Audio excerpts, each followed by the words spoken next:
All right. Welcome, everybody, to the first ever episode of HWA Wrestling Podcast. You're probably thinking, well, there's video. How is this a podcast? Well, you can have a video podcast, too. This will be on some form of audio somewhere on iTunes. You'll be able to download it. I'm not sure where we do that yet, but it'll be somewhere, and it'll be on YouTube if you want to watch it there. My name is Brandon. Justin, do you want to? Yeah, my name is Justin.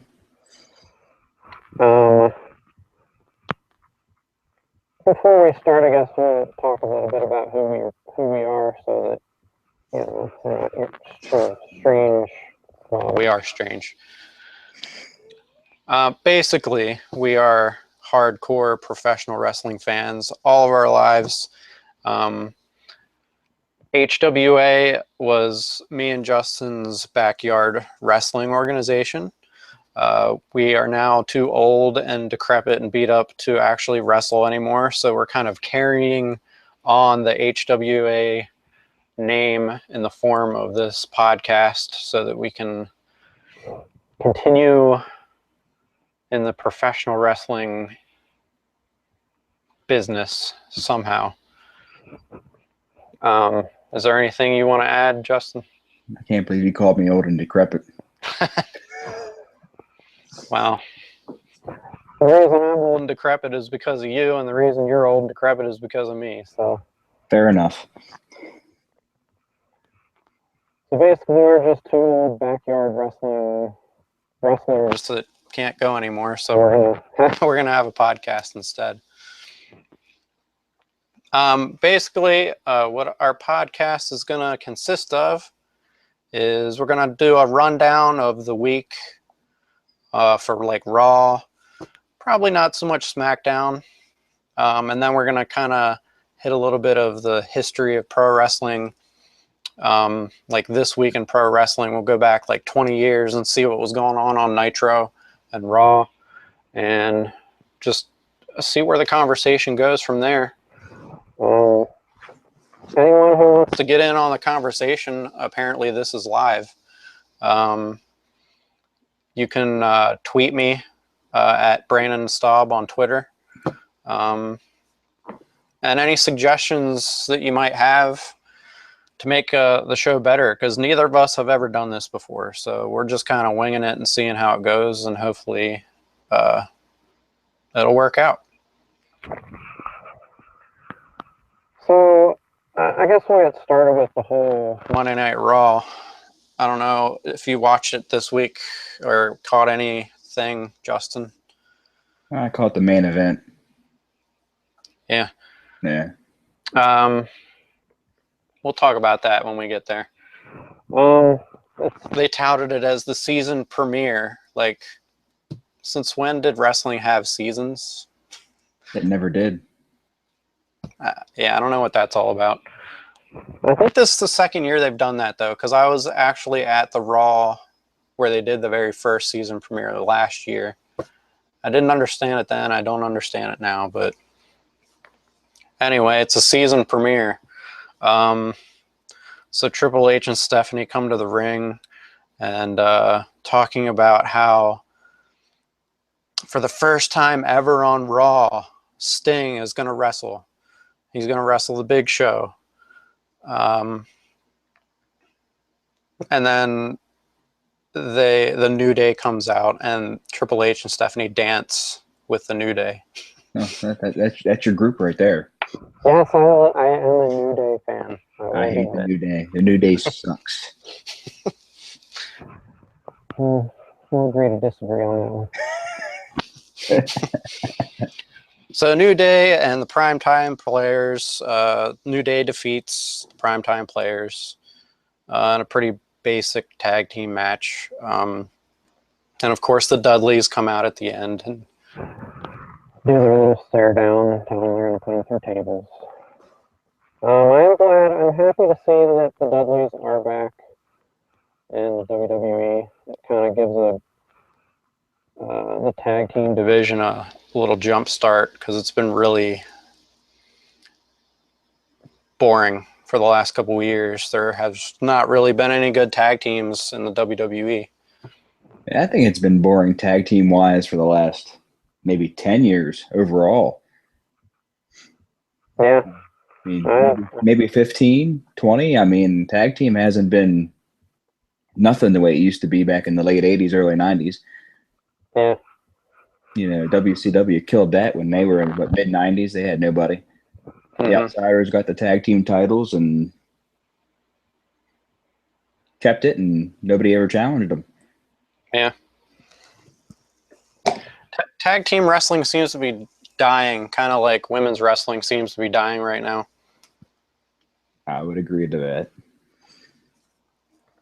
Speaking of divas, Sasha Banks defeated Paige in a big, boring sleeper of a match.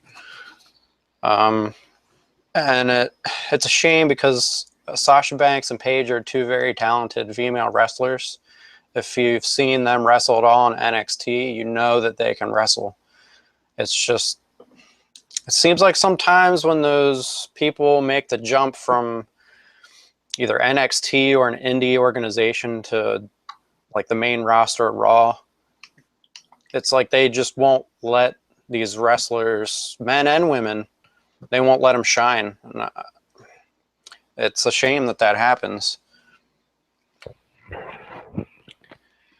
Yeah, I mean, look at Kevin Owens there first. You know, when he came, he kind of shined. Now he's kind of in the background, in my opinion, from what I see. Yeah. I'm a big Kevin Owens fan. They are giving him a Intercontinental title match on Sunday, so we'll see if maybe they give him that push that he deserves.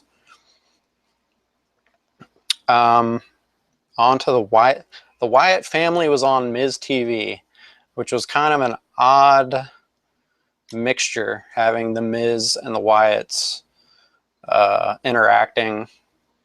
Are you serious? Yeah. Oh, wow. I'm glad I missed that part. Yeah, it was kind of a quick interaction with the Wyatts kind of creeping out the Miz. And then Dean Ambrose and Roman Reigns, of course, come to the ring and tell them that they found their third man for Sunday for the big 6-man tag. I don't know if you have any thoughts on who the third man might be. Well, I thought it was going to be Randy Orton because at the Raw that we were at, he was attacked by the Wyatt family.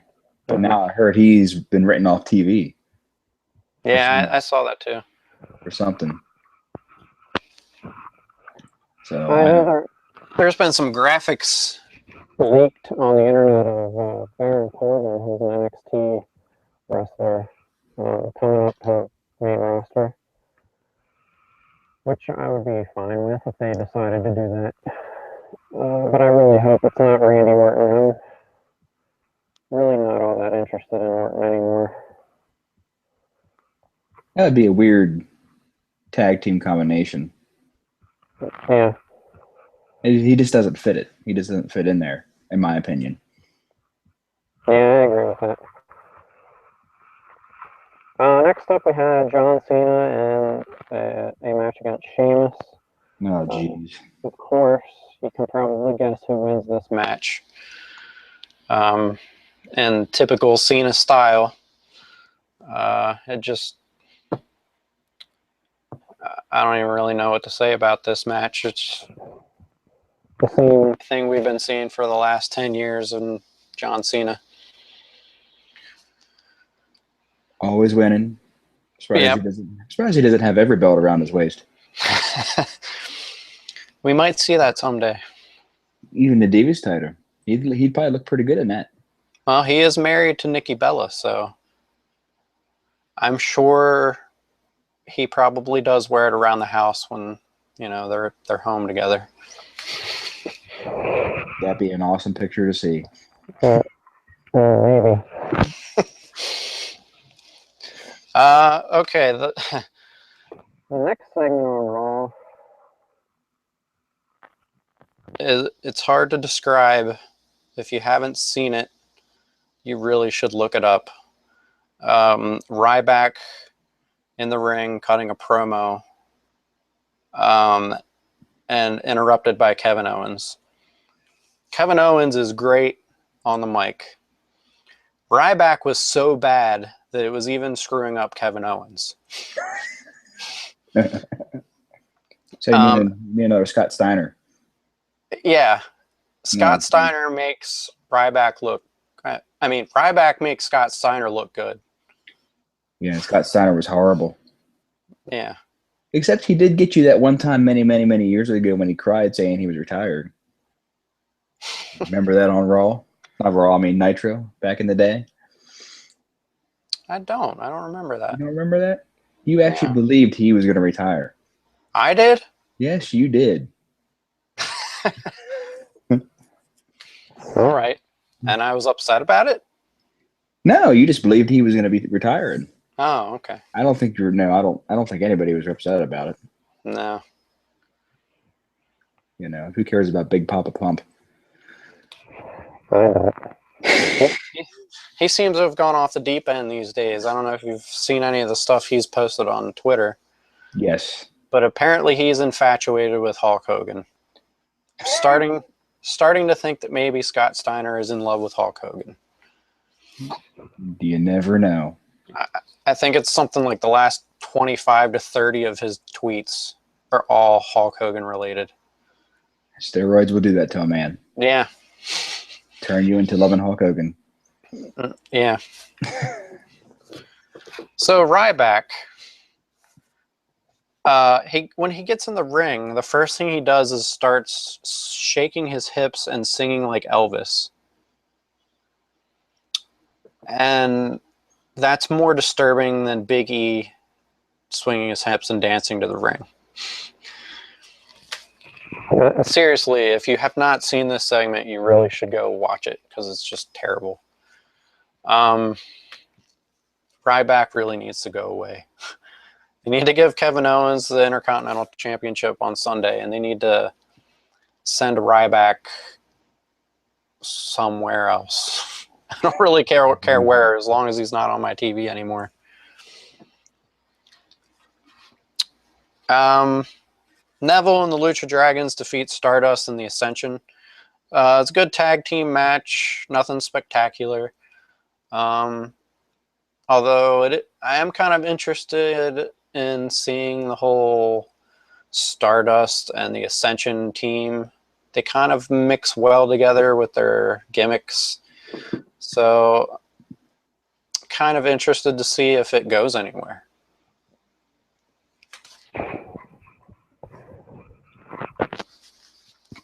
All right, this is the match of the night, really.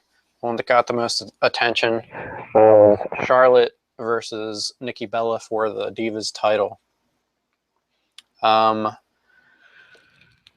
This match was basically to see whether or not Nikki Bella would break AJ Lee's longest reigning Divas Championship record.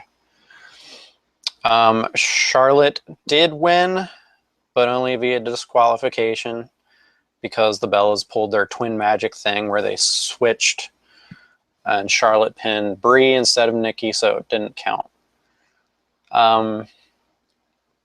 The internet exploded Monday night when this happened. Everybody is ticked off. And I'm one of them. And we'll discuss that. We'll discuss why later, but I just want to get through the matches right now. Unless you have anything you'd like to add. Oh, I'll add it later on. All right. Next, we saw Cesaro defeat Rusev in basically just a match to further the drama between Ziggler and Lana and Rusev and Summer Rae. This is another angle that can't end soon enough, because it's just seems like it's been going for months and months, and I think it has been going for months and months. And it's really just not exciting anymore. I don't think it ever was, but really, hopefully, we'll see the end of it on Sunday, because it's just awful. It's not It's not a new storyline if you think about it. The history people have always had this storyline. It gets kind of boring after a while. The whole "did you cheat? Did you not cheat?" Nah, I don't know. Maybe it just gets annoying. Yeah, I think we've seen this storyline in pretty much every wrestling promotion in the history of professional wrestling. Yeah. More than once from each promotion. And the WWE is trying to go all family, and they throw the storyline in there. Yeah, that is a little odd. It just, I don't know. Personal experience of cheating again, it gets on my nerves. Yeah, it's not really PG rated. Not really sure why they're. Well, they want to go to kids, but yet they're showing he might have cheated on his girlfriend. Yeah. Then the kids go, "Daddy, did you cheat on mommy?" Just saying. That's a good point. All right, on to the real main event of the night, the Sting versus Big Show match, which lasted all of 2 minutes before Seth Rollins came out and interrupted the match, which then Cena came out also, and they turned it into a tag team main event with Cena and Sting versus Rollins and Big Show. Cena pretty much fought the entire match until the hot tag and brought Sting in to win in the last 30 seconds. And Cena and Sting won, with Sting using the Scorpion Death Drop and Scorpion Deathlock on Seth Rollins to make him tap out. And that ended the show for Raw. You really think they were going to let Sting wrestle that match at all? Besides the 2 minutes that he wrestled? Yeah, I don't know why. I don't know if it's because Sting just doesn't have the stamina to wrestle a match that long anymore, or if it's just because they're trying to. I think they're trying to protect him so he doesn't get hurt. He is 56 years old. Yeah. I think they were trying to protect him so nothing gets messed up. Yeah. I agree with that. We'll see on Sunday what Sting's really got left in the tank. If Ric Flair can wrestle into his 60s, Sting can wrestle at 56. Yeah. And Sting is in much better shape. He's not flapping all around. Speaking of Sting, your thoughts on Sting getting a title shot? I don't know what they're thinking. I mean, are they doing this just kind of let him take his career out? Give him the title that he's never had? Or are they just trying to embarrass him again? I mean, that's just my opinion. Yeah. Do you want to see him win it? It'd be kind of cool because you know how big of a Sting fan I am, and always have been. It'd be kind of cool to see him have a title he's never had. Yeah. I mean, I'm still kind of pissed off about WrestleMania. Oh yeah. I think that was a WWE versus WCW thing, and Triple H got what he wanted. I found it funny that they made it when they were building up to that match. They were making a point to say this isn't about WCW versus WWF, but yet at the end of it, everybody, DX came out, and then the NWO came out. I mean, that screams WCW versus WWF. Yep. Mm-hmm. I agree. As far as what I think about Sting, I love it. I like that they're giving Sting a title shot as long as they don't bury him, and don't make him look weak, don't embarrass him. And I really want to see him win a title. Just because I'm that nostalgic old school wrestling guy that wants to see Sting get his moment that he deserves.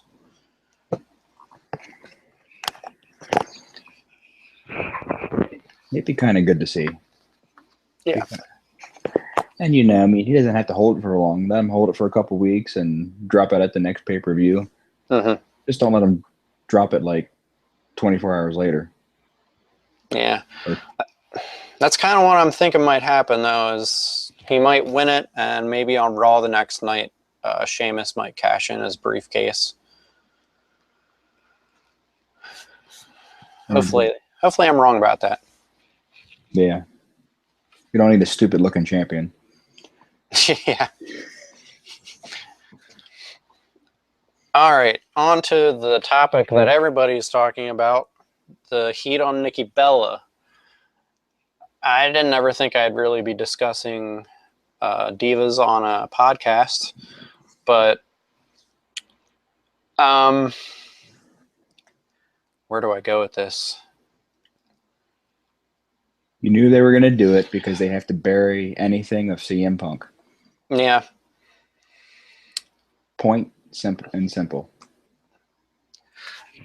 She wasn't. If AJ wasn't married to CM Punk, something else would have happened probably. Yeah. Oh, yeah. That's what it's all about. And I've been hearing a lot about. I've been hearing a lot of podcasters and people on the inside. People from. I don't know if I should name drop. Wrestling news websites, writers, people who are well known in the internet wrestling community, talking about how the heat that Nikki Bella is getting is great because heat is what you want. You want heat on any wrestler wants heat. But my problem is the heat isn't on Nikki Bella. It's on the WWE. People aren't mad at Nikki Bella because she broke AJ Lee's record. They're mad at the WWE for doing it out of spite. So the heat isn't on Nikki, it's on the WWE. You get what I'm saying? I get what you're saying because they've always done that to former wrestlers. Yeah. That left. Through the history, they've always done it. Look what they did to Bret Hart after he left. Yeah. Found a little person dressed as Bret Hart and sent him off to WCW. Mm-hmm. It's just Vince's way of basically getting back. And I'd bet you if the internet was as big as it is now back then when they did that, you'd have people arguing, well,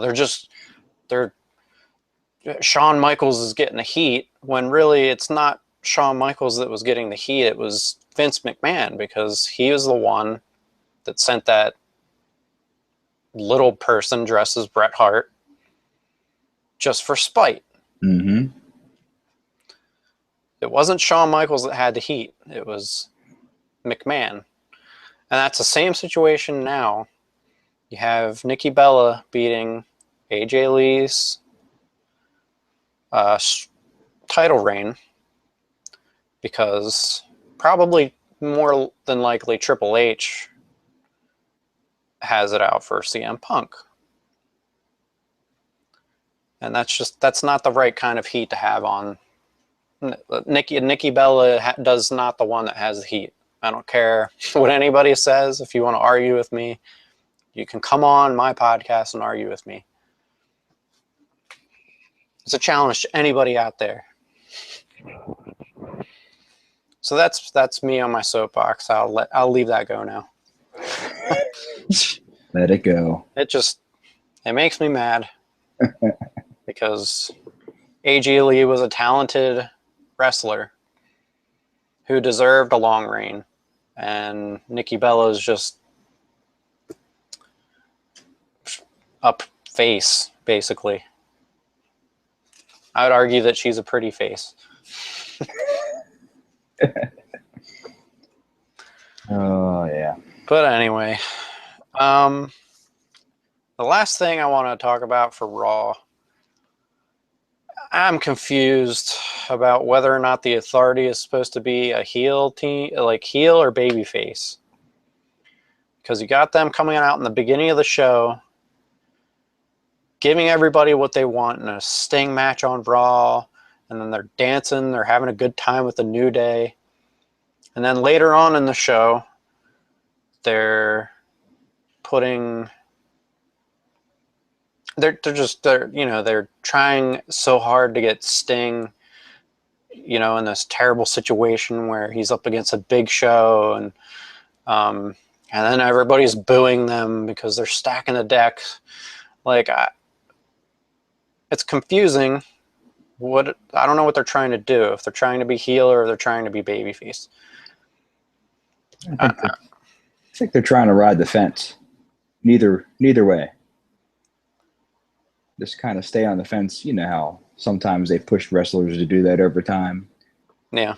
One's not a heel, I mean, you can almost say John Cena's kind of on the fence. Is he a heel or is he a face? Yeah, the only difference between that and Cena, though, is Cena doesn't change his character like in the middle of a show. You know what I mean? True. Like the Authority comes out and they're all happy and they're giddy and they're making the fans cheer, and then by the end of it, they completely change their character in the middle of the show, and by the end of it, people were booing them. It's strange. It is strange. All right, so that's it for Raw. I don't know. TNA news. What's all TNA? right. What's Wait, TNA? What? The only thing I was going to say about TNA was I was kind of snooping on their website the other day, and his name was Bully Ray there, but he's still on their website as a wrestler, a current wrestler. That's interesting. Yeah, it was like 2 days ago. I thought it was funny. I was like, Bully Ray. Wait, he's in WWE right now. That's kind of weird. So apparently, because they don't have enough money to pay their wrestlers, they probably had to get rid of their website developer, and nobody's updating their website now. Could be. It is kind of... poor TNA. Hey, they were just at the York Fair tonight. I know. I wanted to go because I figured it'd probably be one of the last times I'd ever get to see them. Did you really? Yeah, I wanted to go. No. They're actually, to be honest, their house shows are much better than their TV. It should be the other way around, but... That's because everybody's probably talking. Yeah, there's not much storyline going on. But I went a couple years ago when they were at the York Fair, and it was actually good. Like it's just straight wrestling. It's great because they've got a very, very talented roster. It's just that their writing and their storylines are awful. Oh, well. All right, so this week in wrestling history, we're going back 20 years to WCW Nitro from 9/11/1995. Holy crap, I was only 13 years old. Which would have made me 11 or 10? Somewhere around there. Yeah, I can't do math this late. So we saw Alex Wright versus Sabu. This was Sabu, I think Sabu's debut in WCW. Yeah, he wasn't there very long. No. I'm not really sure what Eric Bischoff was thinking bringing Sabu into WCW. That definitely was not their style of wrestling in 1995. No.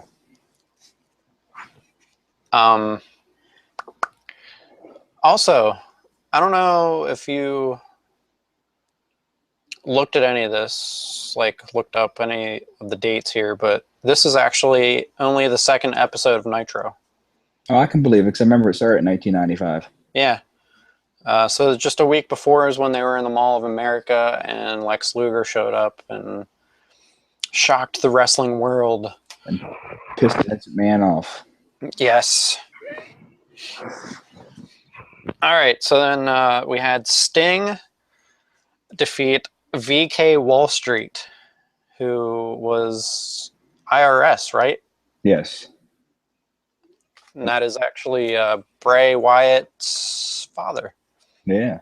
And Bo Dallas. Which is weird because a couple years later, then he started going by his real name, Rotunda. Yeah.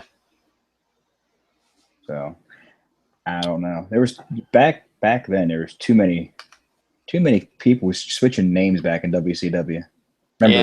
Remember Avalanche, Shark, Big John Tenta. John Tenta, yeah. Yeah, gee whiz. Big Boss Man went through a couple too, didn't he? Yeah, he was the boss. The Boss. Then the Big Guardian Bubba. Angel, Big Bubba, and then Ray Trailer. Ray Trailer, yeah. Randy Savage defeated Scott Norton via pinfall. Scott Norton, man, that was a big dude. Yes, he was. He was like a freight train, man. I think he was a weightlifter beforehand. Yeah, I think so too. I'm not 100% sure, but there's such thing called Google. I think he was a football player too, wasn't he? I just think he was a bodybuilder. That's all I can remember. Remember him, but I'm not 100% sure. But to be accurate, I'm looking it up. All right. While you're checking out on Scott Norton, Hulk Hogan defeated Lex Luger in the main event that night. He was a arm wrestler. Arm wrestler, that's what it was. I knew it was something. So, okay. Well, and then Hulk Hogan defeated Lex Luger. Yes. And I think this is when Luger was first coming in. I think this is when they're like building up to the War Games pay-per-view, and they're trying to get. They had Hogan and Savage and Sting on a team, and they were trying to get Luger to come over, but Savage was he didn't trust Luger, but Sting was trying to talk him into it because Luger and Sting were buddies. Yes, and then during the War Games match, Luger hit Randy Savage, and then all hell broke loose. Yeah. Accidentally, supposedly.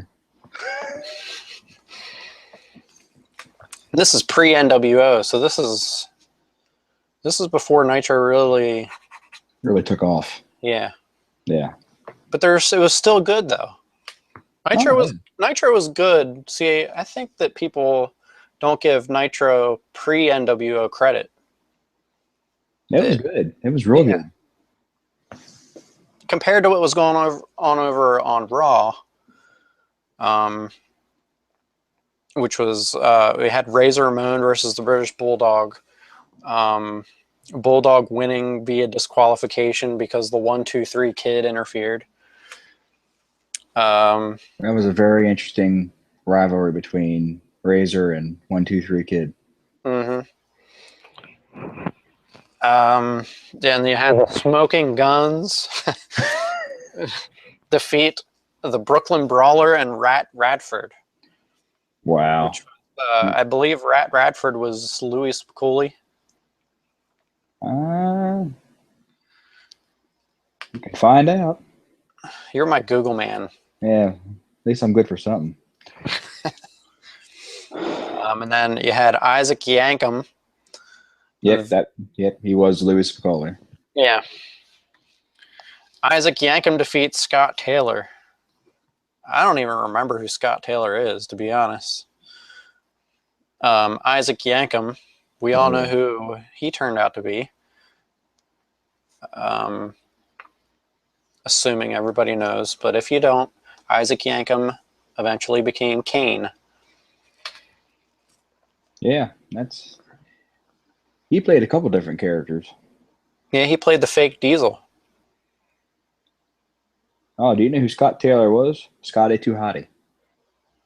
Oh, okay. I actually met him.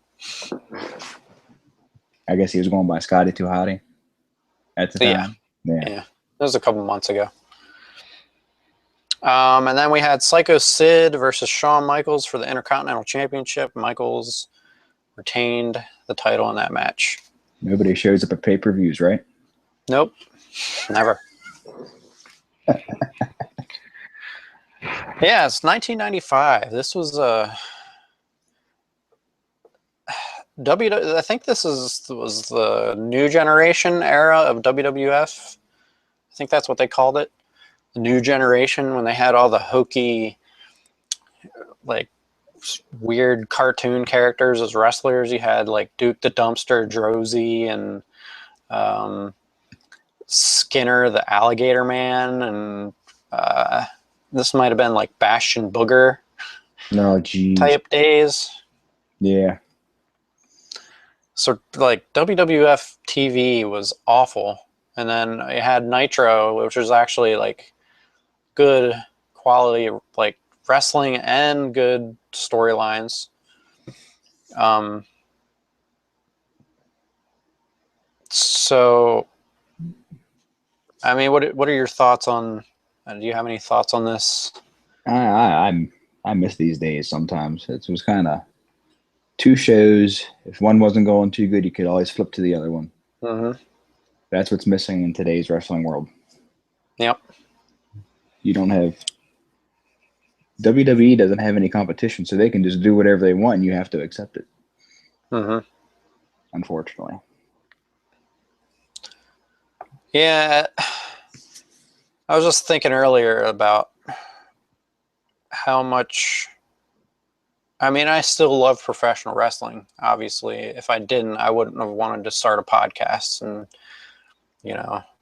I wouldn't watch if I didn't still love it. But I just think about being a kid and just couldn't wait for Monday night. I just remember calling you sometimes and like, you never guess what's happening, and like, Just those days are more. Oh, it was. I remember getting off school and coming home and counting down until Nitro would come on because I was a big WCW fan back then. Mm-hmm. It was just the constant countdown to Nitro, and I don't have it anymore. And it's not because I'm older. It's just it's not what it used to be. And the wrestling business has changed so much. And I kind of think it's... Go ahead. The one thing I think it is for me is, yes, when I was younger watching it, I knew it was fake, but you never talked about it being scripted. You just watched it and enjoyed it. Now it's entertainment. They broadcast it as entertainment. Yep. I think that's what killed it for me. I mean, I don't know how you feel about it, but that's what killed it for me.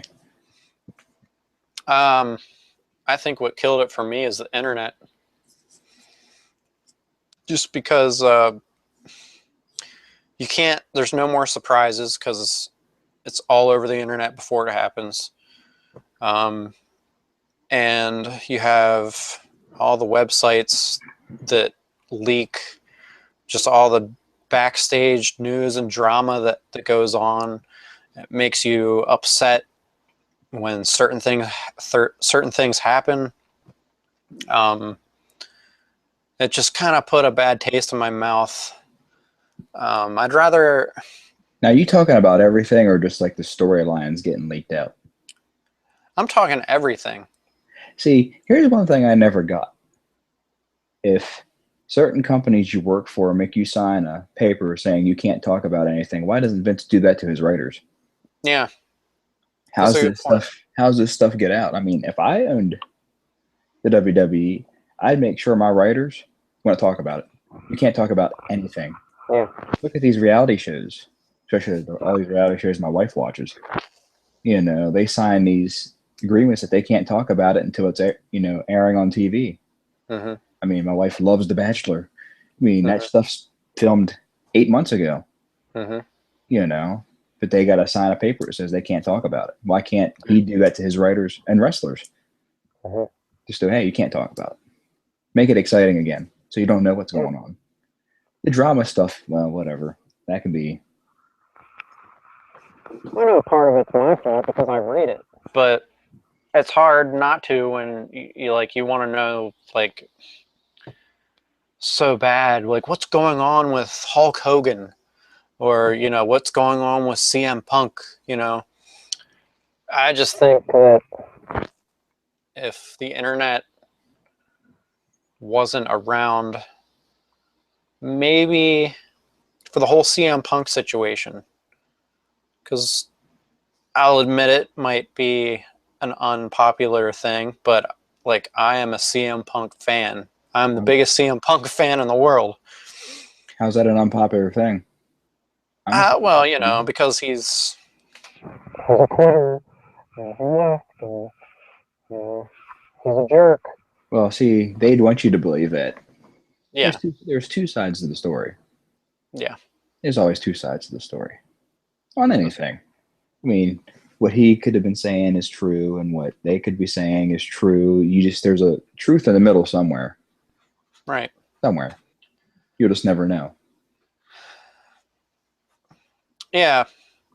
But I think if the internet wasn't around to report everything that happened in that situation, whether what's reported was true or not, I would rather be completely in the dark about everything and just think, oh, well, his contract must have expired and he quit, or, he didn't resign, and leave it at that. That way, I don't know that the WWE was screwing him over, because then I don't get mad at the WWE.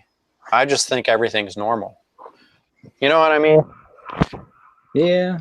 But, they have to write about why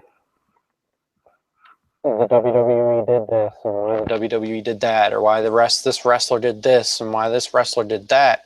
And it makes you angry at that organization, or it makes you angry at that wrestler. When if the internet wasn't around and you didn't know why they did what they did, you're just disappointed that that wrestler isn't around anymore. You're not mad at the organization because they were screwing him over. And I think that's something that has ruined wrestling for me, is just hearing all of the backstage stuff that should be kept backstage. It should be kept in the offices of the WWE and not get leaked out. And I think that ruins it for a lot of fans. I can agree to that. It ruined it for me. Yeah. That's another thing that ruined it for me. Just too much drama that I don't need to know about. But people love drama. Yeah. Well, like I said, I'm at fault because I read it. But it would be a lot easier if it wasn't there for me to read, Yeah. Because I'm just so used to clicking on, oh, let's go to WrestleZone and see what's going on. It's called clickbait. Don't click on it. Yeah. all right. I think I don't have anything else. I really have to discuss today. Is there anything? No, I mean, this is number one. We'll get better as we go along. Yeah. Yeah, this is only our first broadcast, people, so don't come down on us too hard. And like I said, if you have suggestions for the show, tweet at me at Brandon Staub. I don't know, Justin, do you want to give your Twitter? Yeah, it's at JUTNRIPPLE. So Jut and Ripple. Yeah, Jut and Ripple. I try to use Justin Ripple, but somebody already had it. So there is another Justin Ripple running around here somewhere. Keep checking on it though, because when I first signed up for Twitter, I couldn't use Brandon Staub because somebody else had that, so I had to use my middle initial. But about 2 weeks ago, I checked on it again, and it was available, so I switched it quick. So somebody changed their name. Yeah. So Yeah. I'm just at Brandon Staub now. I might have to check that out and see what happens. Yeah, check on it every now and again. All right, so this is the first episode. We will do this again, hopefully next week. We will have another Raw rundown and a This Week in Wrestling History. And hopefully we will also discuss the results for Night of Champions. So we'll have a lot more content to talk about. And we should give TNA just a little bit, 5 more seconds next week. Yeah, I'll try to make my paper actually have something written on it for TNA. Just put the T down. Yeah, maybe each week we'll add another letter. Yeah. All right, so that does it for today. Remember, check us out on YouTube. I think it's probably going to be under my username right now, which is just Brandon Staub. Eventually, I'll probably set up an HWA podcast YouTube channel. And keep an eye out on iTunes if you want to just download the audio. So we will see you next week. See you next week.